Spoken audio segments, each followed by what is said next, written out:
अस्सलाम वालेकुम नाज़रीन, मैं मरीम फ़ातिमा तेलंगाना न्यूज़ टुडे में आप सबका खैर मक़दम है। आइए नज़र डालते हैं अहम सुर्खियों पर। मक्का मस्जिद में नमाज जुमा की अदायगी, पुराना शहर में सूरत हाल पुरअमन। बहुत जल्द ही कौमी सियासी पार्टी का आगाज़ करने चीफ मिनिस्टर तेलंगाना का ऐलान।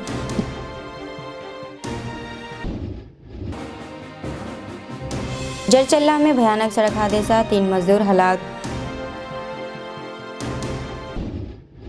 पलवाई श्रावंती मनुगुरु असेंबली हल्के में कांग्रेस की उम्मीदवार। बीजेपी तेलंगाना, आंध्र प्रदेश और तमिलनाडु में बरसर इख्तिदार आएगी, आसाम के सीएम का दावा। हैदराबाद में गणेश जुलूस से खिताब। शहर हैदराबाद की तारीखी मक्का मस्जिद में नमाज जुमा अदा की गई। लोग बाहर निकल रहे थे कि अचानक बारिश शुरू हो गई। एनिम शाहिदीन के मुताबिक मुसल्लियों की तादाद मामूल से कम देखी गई। उलमा इकराम ने कल ही मुसलमानों से गणेश विसर्जन के पेश नज़र मुकामी मसाजिद में नमाज अदा करने की अपील की थी। नमाज तक गणेश जुलूस तारीख 4 मीनार तक नहीं पहुंचा। ज़राए के मुताबिक जुलूस निकालने में ताख़िर की वजह इसकी आमद में ताख़िर हुई। बालापुर से गणेश जुलूस का आगाज़ हुआ, जो 19 किलोमीटर रास्ते से गुजरता हुआ हुसैन सागर पहुंचेगा। गणेश विसर्जन जुलूस के पेश नज़र सिटी पुलिस की जानिब से सिक्योरिटी के वसी तर इंतजाम किए गए हैं और 24,000 मुलाजिमीन पुलिस को तैनात किया गया है। जुलूस के दौरान कोई नाखुशगवार वाक़या पेश न आने पाए, इसके लिए पुलिस कमांडर कंट्रोल से CCTV कैमरों के जरिए नज़र रखी जा रही है। जुमे को जुलूस के पेश नज़र पुलिस कमिश्नर CV आनंद ने अहदेदारों के हमरा कल पुराने शहर का दौरा करते हुए सिक्योरिटी इंतजाम का जायजा लिया था। दोनों शहरों में 9,523 गणेश की मूर्तियां बिठाई गई हैं। हैदराबाद में 24,132 मुलाजिमीन पुलिस और 122 रिजर्व पुलिस के प्लाटून्स को तैनात किया गया है और जुलूस पर CCTV कैमरों से नज़र रखी जा रही है। CCTV कैमरों के अलावा दोनों शहरों में 739 इजाफे CCTV कैमरे नस्ब किए गए हैं, जबकि 10 ड्रोन कैमरे का इस्तेमाल किया जा रहा है।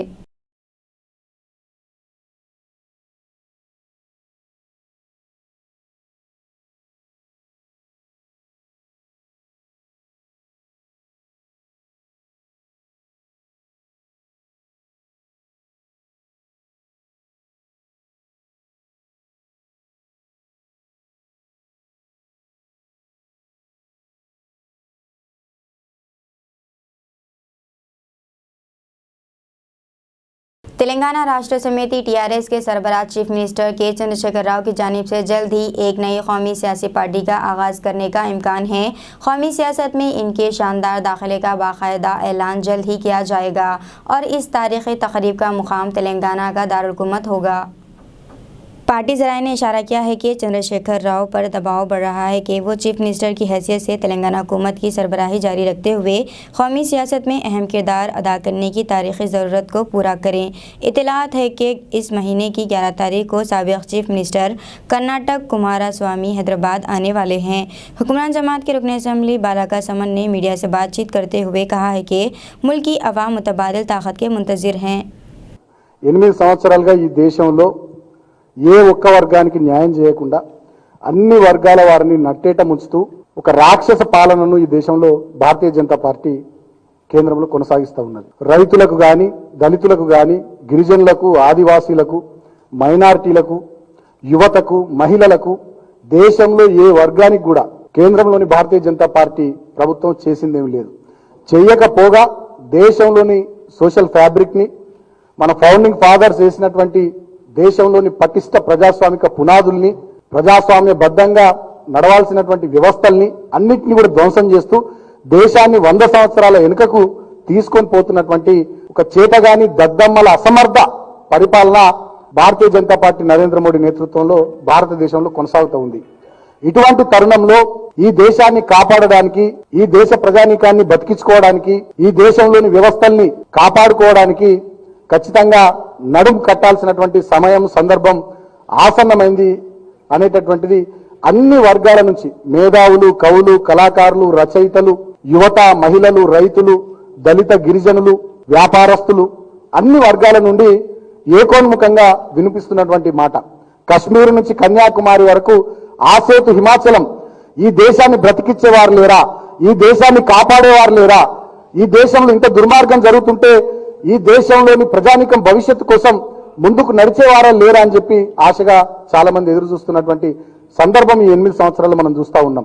ఇప్పటికే పెద్దలు కేసీఆర్ గారు చాలా స్పష్టంగా దేశంలో ప్రజానీకం ఎదుర్కొంటున్నటువంటి సమస్యల గురించి, వివిధ వర్గాలు ఎదుర్కొంటున్నటువంటి సమస్యల గురించి, కేంద్ర ప్రభుత్వం చేయాల్సినటువంటి పనుల గురించి విస్పష్టంగా చెప్తా ఉన్నారు, మాట్లాడుతూ ఉన్నారు, అంశాలను ఎత్తి చూపుతా ఉన్నారు.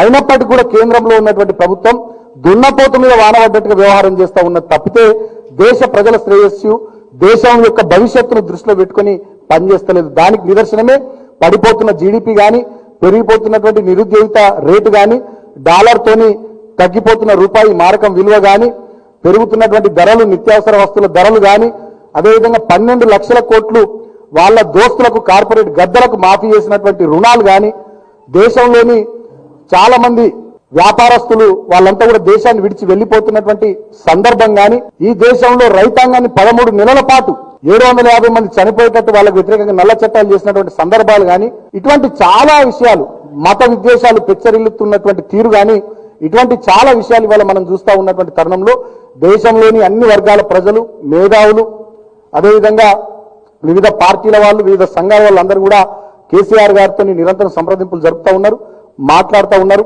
కాబట్టి ఈ దేశాన్ని నడిపించే నాయకుడు, ఈ దేశానికి బంగారు భవిష్యత్తును అందిస్తామని చెప్పి ఈ దేశ ప్రజానీకం యొక్క విశ్వాసాన్ని చూరగొనేటటువంటి నాయకుడు, దేశ ప్రజల కోసం తపనతోని, ఒక తన్లాటతోని పనిచేసేటటువంటి నాయకుడు దేశానికి కావాలని చెప్పి అందరూ కేసీఆర్ గారితో అన్ని రంగాల నిపుణులు కూడా మాట్లాడుతున్నటువంటి తరుణంలో ఇవాళ మేమంతా కూడా టీఆర్ఎస్ పార్టీ వివిధ జిల్లాల అధ్యక్షులం, అందుబాటులో ఉన్నటువంటి వివిధ జిల్లాల అధ్యక్షులం అందరం కూడా ఈ ప్రెస్ కాన్ఫరెన్స్ సందర్భంగా కేసీఆర్ గారికి విజ్ఞప్తి చేస్తా ఉన్నాం. కేసీఆర్ గారు, మీరు ఖచ్చితంగా జాతీయ రాజకీయాల్లోకి రావాల్సిందే, జాతీయ పార్టీ పెట్టాల్సిందే.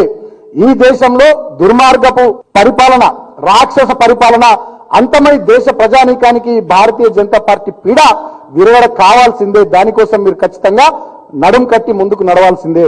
ఆనాడు సిద్దిపేట గడ్డ మీద నుంచి ఒక పులిబిడ్డ మాదిరిగా మీరు బయలుదేరి తెలంగాణ ఉద్యమాన్ని 14 సంవత్సరాల పాటు నడిపించి తెలంగాణ రాష్ట్రాన్ని సాధించిన తెలంగాణ రాష్ట్రంలో 8 సంవత్సరాల కాలంలో అన్ని వర్గాల కోసం మీరు ఇన్ని సంక్షేమ కార్యక్రమాలు, ఇన్ని అభివృద్ధి కార్యక్రమాలు అనతి కాలంలో చేసి దేశం ముందు పెట్టినటువంటి ఈ తరుణంలో మీలాంటి పట్టుదల, చిత్తశుద్ధి, భవిష్యత్తు పట్ల ఒక అచంచలమైనటువంటి విశ్వాసం, ఒక విజన్ ఉన్నటువంటి నాయకుడైతేనే ఈ దేశానికి సుస్థిరమైనటువంటి, సమర్థవంతమైనటువంటి పరిపాలన అందించేటటువంటి అవకాశం ఉంటుంది, ఈ దేశ ప్రజానీకానికి మేలు కలుగుతుంది. కాబట్టి ఖచ్చితంగా మీరు మళ్ళీ ఉద్యమానికి నడుం కట్టాల్సిందే, జాతీయ రాజకీయాల్లోకి రావాల్సిందే, రాబోయే రోజుల్లో మీరు ముందుకు సాగాల్సిందే.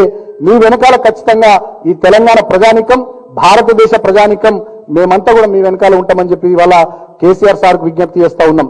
Whole heartedly we're welcome you sir. Definitely people of Telangana and people of India, we're waiting for you. Please go ahead, we're all with you.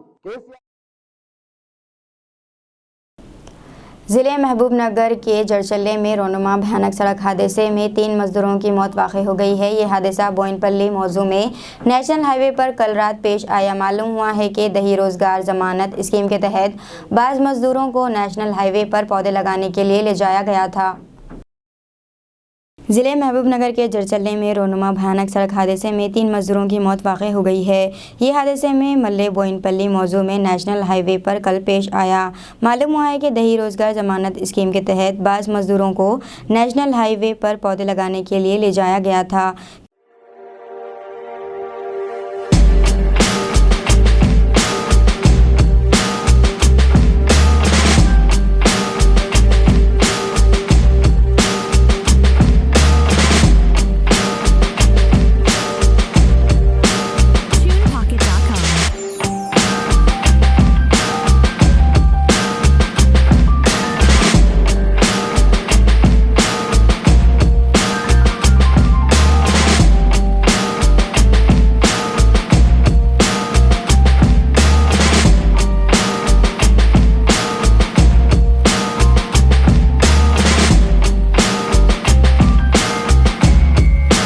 3 मजदूर ट्रैक्टर से पौधे निकाल रहे थे कि हैदराबाद की सिम से आने वाले तेज़ रफ्तार कंटेनर ने ट्रैक्टर को टक्कर दे दी, जिसकी वजह से मजदूर सड़क से गुजरने वाली दूसरी गाड़ी के नीचे गिर पड़े और इनकी मौत हो गई। मरने वालों की शनाख्त 26 साल ललिता, 32 साल यादయ్య और 30 साल विष्णु के तौर पर की गई है। पुलिस ने इस मामले में केस दर्ज कर लिया है। हादसे की वजह से यहाँ पौधे लगाने वाले दीगर मजदूरों में खौफ की लहर दौड़ गई। कुल हिंद कांग्रेस कमेटी ने तेलंगाना के मनुगुड़ असेंबली हलके के ज़िमनी इंतखाबात में पालवानी श्रावंती को पार्टी उम्मीदवार बनाया है। श्रावंती के नाम को सोनिया गांधी ने मंजूरी दी है।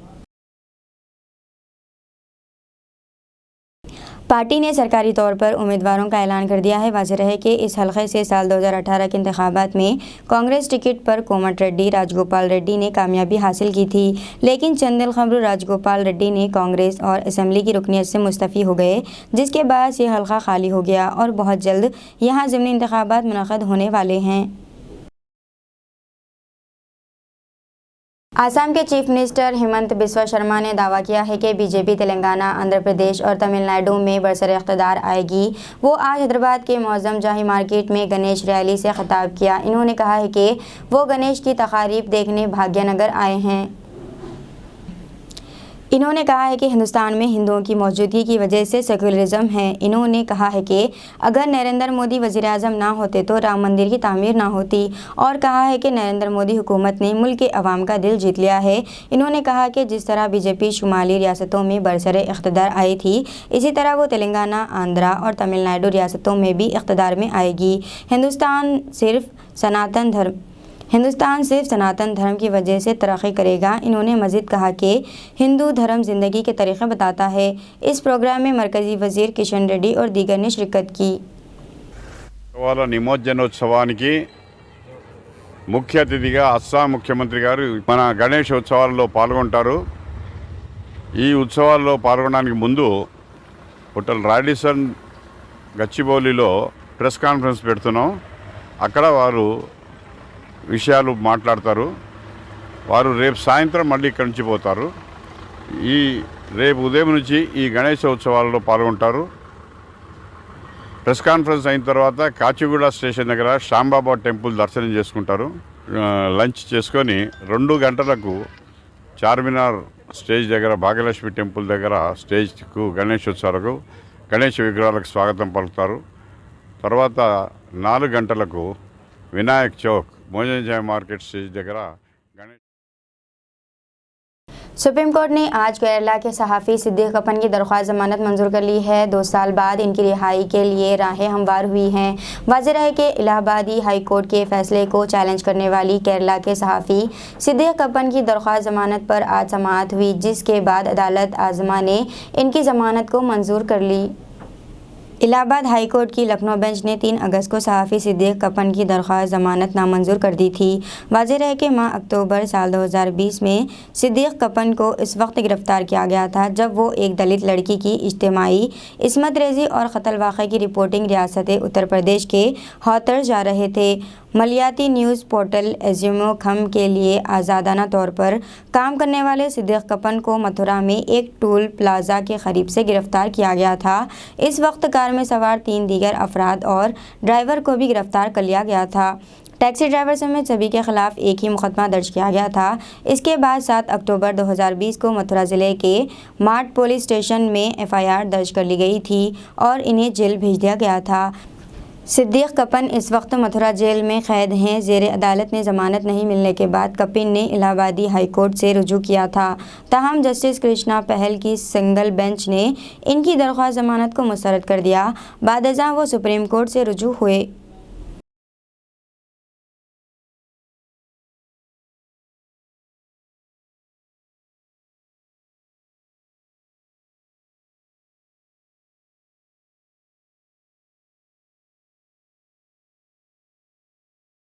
आज़ादी के अमृत महोत्सव के तहत मुनक़िद की गई इस रैली में मोटरसाइकिलों पर मजमूई तौर पर 120 लोग, जिनमें 10 ख़वातीन भी शामिल हैं, मुल्क के 75 दिन के दौरे पर निकले हैं। ये मोटरसाइकिल सवार 6 बैनुल-अक़वामी सरहदों समेत 34 रियासतों और मरकज़ के ज़ेरे इंतज़ाम इलाक़ों के 250 से ज़्यादा अज़ला का सफ़र करेंगे और 75 दिनों में 18,000 किलोमीटर का तवील फ़ासला तय करेंगे। आज़ादी के अमृत महोत्सव के तहत मुनाकिद की गई इस रैली में 75 मोटरसाइकिलों पर मजमूई तौर पर 120 लोग, जिनमें 10 खवातीन भी शामिल हैं, मुल्क के 75 दिन के दौरे पर निकले हैं। ये मोटरसाइकिल सवार 6 बैनुल-अक़वामी सरहदों समेत 34 रियासतों और मरकज़ के ज़ेर इंतज़ाम इलाक़ों के 250 से ज़्यादा अज़ला का सफ़र करेंगे और 75 दिनों में 18,000 किलोमीटर का तवील फ़ासला तय करेंगे। मुल्क के 75 अहम मक़ामात पर आज़ादी के अमृत महोत्सव के बारे में बताएंगे और 24 नवंबर को दारुल हुकूमत पहुँचेंगे। मिस्टर शाह ने कहा है कि इस रैली में शिरकत करने वालों की कोशिशें कौमी इत्तेहाद को मजबूत बनाने और आज़ादी के अमृत महोत्सव के मकासद को लोगों तक पहुँचाने में यकीनी तौर पर कामयाब साबित होगी। ये यात्रा मुल्क के नौजवानों तक फुट इंडिया का पैगाम ले जाने में भी कामयाब होगी। फ्रीडम मोटर राइड्स तनाव में इत्तेहाद का पैगाम ले जाएंगे और नौजवानों के साथ इस रियासत या शहर में छोटी बाइक रैलियाँ निकाल कर इनके साथ जुड़ेंगे। इन्होंने कहा है कि ये यात्रा अगमनाम शहदा की लाजवाल दास्तान को ज़िंदा करेगी और नई नस्ल में हुब्बुल वतनी का जज्बा बेदार करेगी। इन्होंने कहा कि जुमेरात को ही वज़ीर-ए-आज़म ने ग़ुलामी की अलामत का नाम तब्दील करके कृत्यु पथ का इफ्तिताह किया था। ये यात्रा हर शहरी के जहन में फ़र्द शनासी का शऊर भी पैदा करेगी। मलिका एलिज़ाबेथ दूसरी बरतानिया में सबसे तवील अरसे तक हुकूमत करने वाली मलिका थी। जुमेरात को वो स्कॉटलैंड के बिलवारम क़िले में चल बसीं। वो 96 बरस की थी।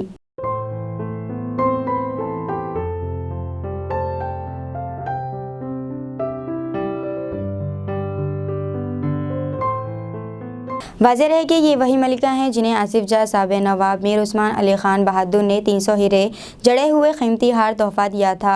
यूँ तो मलिका ने अपने 70 साला दौरे इख्तिदार में बहुत सी कीमती जेवरात पहने, लेकिन इनकी मलकियत में सबसे कीमती तोहफ़ा हुजूर निज़ाम का पेश करदा हार है।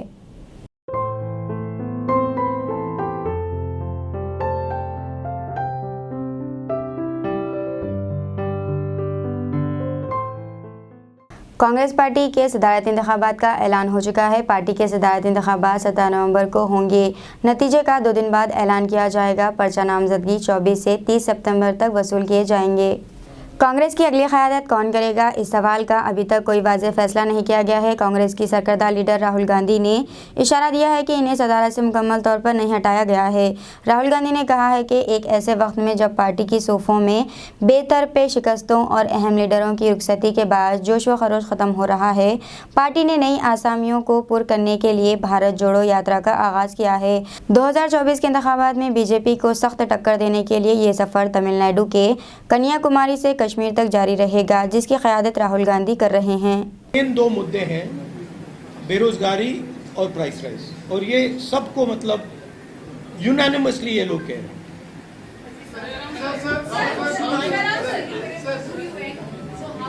No supplementary, Supriya, please. No supplementary. Rahul ji, Rahul ji, ऐसा मौका से जो मोमेंट था कैसा था? बिकॉज़ बहुत इमोशनल ट्वीट भी किया था, बहुत इमोशनल देखा था। Supriya, no supplementary question. You have asked a question. He has answered your question. Rahul ji, दक्षिण भारत में हम देख रहे हैं बहुत फोकस है। We can conclude now after 5 minutes. Rahul ji, दक्षिण भारत में बहुत हम फोकस देख रहे हैं आपकी यात्रा का, कर्नाटका में, केरला में, और आगे हमें बताया गया कि ज्योग्राफिकली और लॉजिस्टिकली यही पॉसिबल था, इसलिए ये रूट बनाया गया। लेकिन एक बात ये भी है कि 2024 में रिवाइवल का जो प्लान है वो दक्षिण भारत आपका कहना था कि ऊपर से नीचे करने दिया। I mean, option is Kashmir to Kanyakumari or Kanyakumari to Kashmir. Traditionally, these yatras are done from Kanyakumari to Kashmir, and that is what we chose. So obviously in the beginning we start in Kanyakumari. Last question. 1 minute. एक minute. मेरा सवाल ये है कि भारत यात्री के तौर पर प्रधानमंत्री मोदी जी ने यहाँ से आपको संदेश दिया है। कोई संदेश नहीं है। Please, I have no once संदेश। again, last question in Tamil. Last question in Tamil. Jaikumar, सरिया नोट पढ़ो, सरिया नोट पढ़ो, सरिया ट्रांसलेट पढ़ो प्लीज। கர்நாடகா போன்ற மாநிலங்களில் கூடுதல் அவகாசம் 21 நாட்கள் இந்த யாத்திரை இருக்கிறது. बताओ या तो नहीं पार करना इलेक्शन क्या वही पार In those states where the election are going to be, where you are spending more time for this yatra, is it a part of a campaigning you have started in those states? I don't think we are spending any more time in any state. I've made it, I mean, we've discussed it, and I think we are giving as much time, similar time to all states. साथियों press conference हो चुका है, please अभी राहुल जी को जाना है, please मुझे बोलने दीजिए। ये सुनिए कुछ नियम के अनुसार प्लीज नियम के अनुसार I have given you 2 interviews. Please sit down, please sit down. ये राहुल जी हैं, ये सवाल का जवाब दे रहे हैं और एक तरफ प्रधानमंत्री हैं, 8 साल से ऐसी प्रेस भेंट वार्ता नहीं की है, किसी भी सवाल का जवाब नहीं देते हैं और टेलीप्रॉम्प्टर के बिना कोई सवाल का जवाब नहीं दिया जाता। तो सुनिए, इनको जाना है, पदयात्रा अभी शुरुआत होगी वापस दोपहर और शाम की। मैं शुक्रिया अदा करता हूं, आप लोग सब यहाँ आए हैं और कई सवाल उठे हैं और 150 दिन बाकी हैं। आप भी चलते जाइए और ये आपके सवाल का जवाब देते रहेंगे। शुक्रिया शुक्रिया शुक्रिया।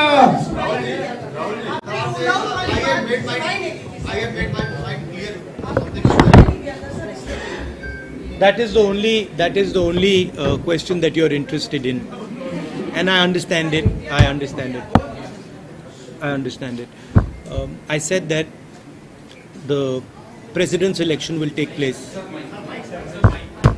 I said the President's election will take place and your questions will be answered. And you said that I have not decided. I have very clearly decided in my mind what I'm going to do. There's no confusion in my mind at all.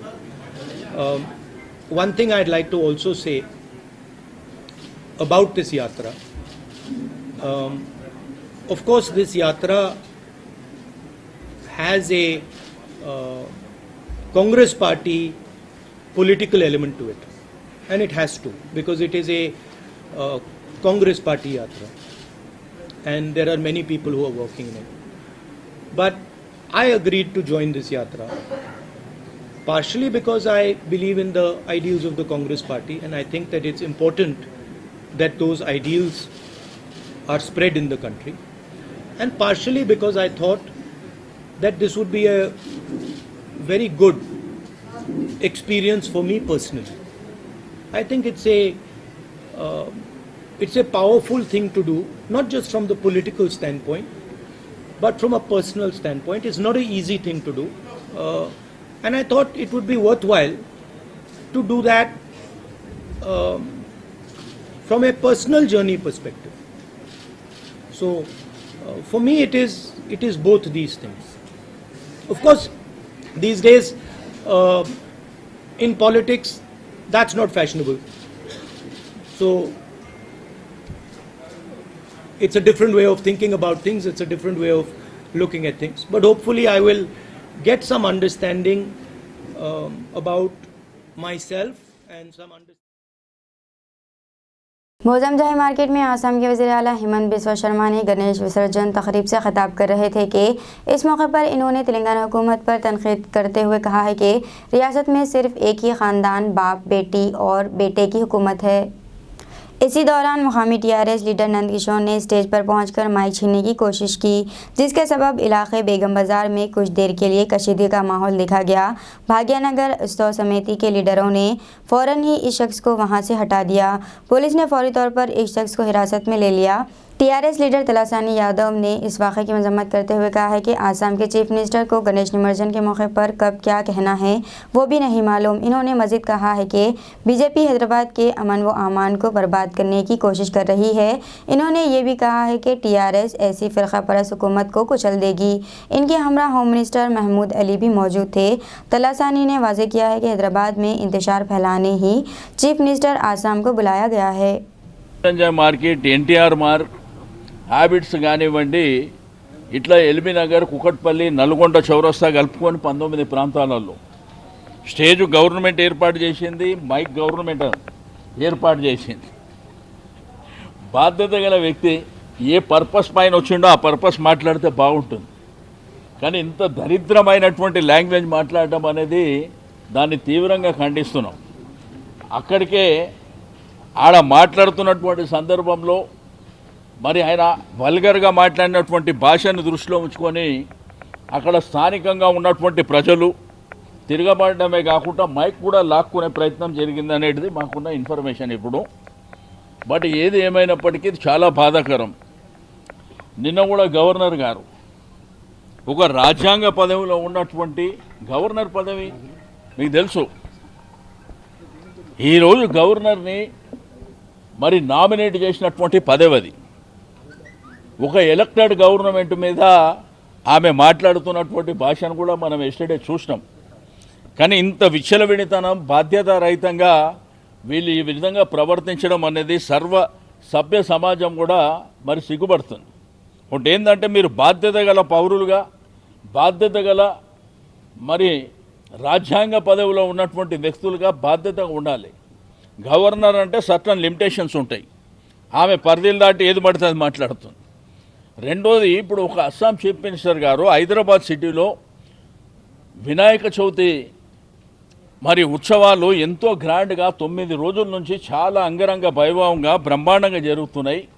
ప్రభుత్వ యంత్రాంగం అంతా మరి 9 రోజులుగా అహర్నిశలు కష్టపడి కార్యక్రమాలు చేసుకుంటుంది. రెండోది, టోటల్గా అరేంజ్మెంట్ నీకు లైటింగ్ నుంచి మొదలుకొని పోలీస్ డిపార్ట్మెంట్, శానిటేషన్, R&B అన్ని డిపార్ట్మెంట్లు కూడా మరి బాధ్యతగా వర్క్ చేసినా మీకు అందరికీ నేను చూపించిన. కానీ గవర్నమెంట్ వచ్చి ఏపించినటువంటి స్టేజ్ మీద సరే భాగ్యనగర్ గణేష్ ఉత్సవ సమితి వాళ్ళు రెగ్యులర్గా వాడుకొని ఇబ్బంది ఏం లేదు. బట్ ఒక చీఫ్ మినిస్టర్ అటువంటి ప్లాట్ఫామ్ మీద వచ్చి ఇక్కడ ఉన్నటువంటి ప్రభుత్వాన్ని, ముఖ్యమంత్రి గారిని పట్టుకొని ఇష్టం ఉన్నట్టు మాట్లాడడం అంటే అది చాలా బాధ్యత రహితమని చెప్పి నేను ఈ సందర్భంగా తెలియజేస్తూ ఉన్నాను. నేను దాన్ని తీవ్రంగా ఖండిస్తున్నాను. ఎందుకంటే ఇటువంటి ఈ సందర్భంలో ఈ పండుగలు, ఇటువంటి మన సంస్కృతి సాంప్రదాయాలను పెంపొందించేటువంటి పండుగలు, ఈ పండుగల పూట వస్తే ఓకే గెస్ట్గా మీరు. तेलंगाना के वाटरफॉल में गिरकर हैदराबादी नौजवान जाँ बहक हो गया है। ये अफसोसनाक वाक़या नागर कर्नूल ज़िले की एक वाटरफॉल में पेश आया। तफसीलात के मुताबिक हैदराबाद के लिंगमपल्ली इलाके से ताल्लुक़ रखने वाले 5 नौजवान आरिफ, फरहान, मंसूर, मन्नान और असलम जुमेरात की शाम हैदराबाद से श्रीशैलम प्रोजेक्ट में तफरीक मनाने गए थे, जहां वो रात में शबबरी के बाद जुमे की सुबह अमराबाद मंडल के वाटरफॉल पहुंचे। इस दौरान वाटरफॉल में पैर फिसल जाने से 22 साला आरिफ गिर पड़ा। इसके दीगर साथी तैराकी से वाकिफ़ नहीं थे, इसलिए वो उसे बचा नहीं सके, जिसके नतीजे में आरिफ पानी में गर्क हो गया। లెక్చరర్, తెలుగు లెక్చరర్ను మా కళాశాలలో ఫిజిక్స్గా పనిచేస్తున్నటువంటి కుర్మటి సారు కళాశాల యొక్క పని ముగించుకొని గ్రామానికి బయలుదేరేటప్పుడు మదనపురం రైల్వే గేట్ తర్వాత ఉండేటువంటి వాగు దగ్గరగా ఆ బండి ఆగిపోవడం చేత ఆ నీళ్ళలో కొట్టుకుపోవడం అనేది జరిగింది. అతని యొక్క సొంత గ్రామం ఆత్మకూరు. ఎంతమంది పిల్లలు?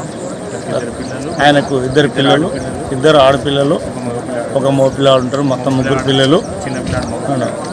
అందరికన్నా చిన్న బాబు అబ్బాయి, 2 ఆడపిల్లలు పెద్దవాళ్ళు. మొత్తం వాళ్ళ కుటుంబం వచ్చేసి 5.